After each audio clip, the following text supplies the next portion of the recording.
Senator Jeff Flake, Republican of Arizona, is facing grave political peril in next year's election. Drago for the New York Times SCOTTSDALE, Ariz. Before Bob Corker, there was Jeff Flake. Mr. Flake, the even-tempered Republican senator from Arizona, has for months offered stinging critiques of President Trump's character, demeanor and truthfulness, the same message forcefully echoed a week ago by Mr. Corker, a Republican colleague from Tennessee, who warned that Mr. Trump's reckless behavior could lead to World War III. But there is one crucial difference between the two. Mr. Flake, unlike Mr. Corker, is running for re-election. And now he finds himself in grave political peril. Mr. Flake is perhaps the most endangered Senate Republican, with an approval rating in one recent poll of just 18% among Arizonans. Mr. Trump has savaged Mr. Flake as toxic and a flake, and has encouraged a primary challenge against him that has left the senator squeezed not only from the left but also the right. His fate is an object lesson for other Republicans who might consider voicing dire thoughts about the president's fitness. Mr. Trump, and your political career could well be over. Mr. Flake, a Mormon known more for his decency than his independent streak, said he had no regrets.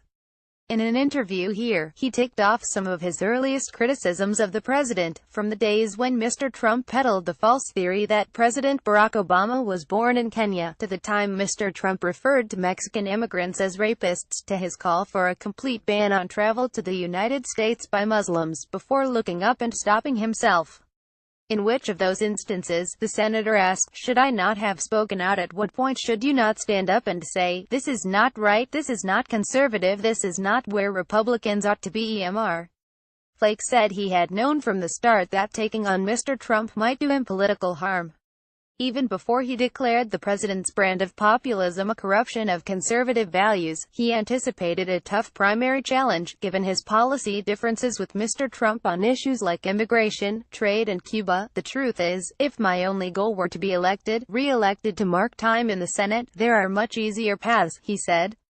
Mr. Flake is not the Senate's only vulnerable Republican. Senator Dean Heller of Nevada is also facing a tough re-election race. And Republicans will now have to field a candidate to succeed Mr. Corker, who announced late last month that he was not running next year.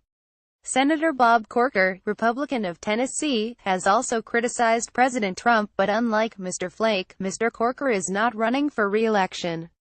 Tom Brenner, the New York Times. Last weekend, Mr. Corker said his concerns about Mr. Trump were shared by nearly every Senate Republican, even if few have spoken out. Mr. Flake, by contrast, has put pen to paper with his criticism. His new book, Conscience of a Conservative, published in August, is a blistering indictment of the Republican Party and of a president who, despite record low overall approval ratings, has retained the support of about 80% of his party.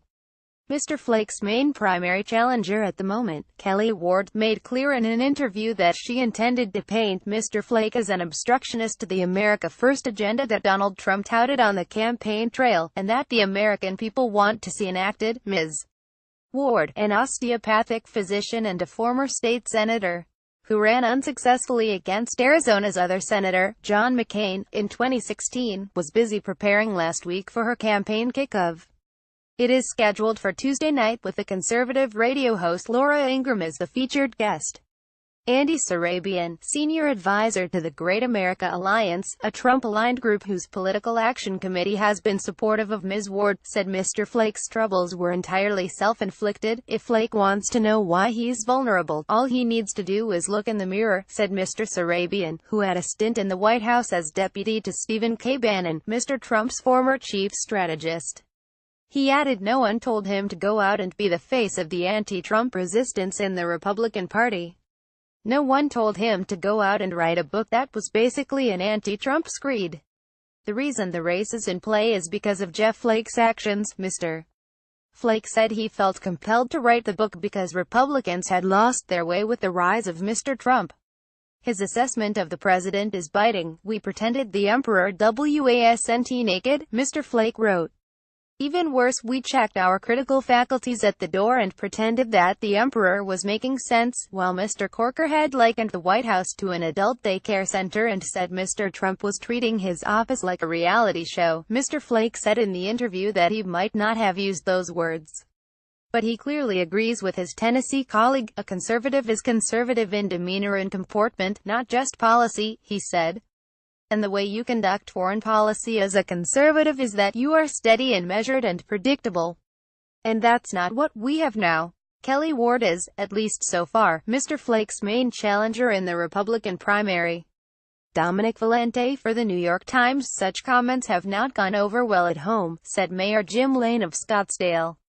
The mayor, who calls himself a conservative Republican, said he was not currently backing Mr. Flake, whom he views as exacerbating divisions within the party and undermining the president's agenda. It's difficult, particularly when there's a lot of people who feel very, very strongly about the president's agenda and party's agenda, Mr. Lane said, adding, any time we sense that is not a priority for any of our delegation, that becomes a bit of a problem. Mr. Flake favors and free trade stances that put him at philosophical odds not only with the president, but also with many Arizonans. In 2013, he was part of the bipartisan Gang of 8 group of senators who put forth an immigration overhaul that would have offered immigrants in the country illegally a path to citizenship. It passed the Senate with 68 votes but died in the House. He also worked closely with Mr. Obama to open relations with Cuba. Ms. Ward, his Republican challenger, is aligned more closely with Mr. Trump, though her critics in the party have portrayed her as a fringe candidate, and Mr. Trump, while praising her on Twitter, has not given her an explicit endorsement. Mr. Bannon, who has declared war on establishment Republicans, is said to be hunting for stronger candidates than Ms. Ward to take on Mr. Flake. Among them are Robert Graham, a former chairman of the Arizona Republican Party, and Jay Heiler, a wealthy businessman. Both said in interviews that they were contemplating jumping into the race, and expected to make decisions by the end of the month. When Mr. Trump went to Arizona in August for a rally, he met privately with Mr. Graham and the Arizona State Treasurer, Jeff Flake, to urge them to consider running. Mr. Graham said, "This is more about protecting the seat for Republicans," Mr. Graham said, adding, "Candidly, I think we need a viable candidate. If Mr. Flake survives his primary, a big if, many Republicans here say, he will have to worry about his left flank." Representative Kyrsten Sinema, a centrist Democrat with a powerful biography, recently announced that she would seek Mr. Flake's seat.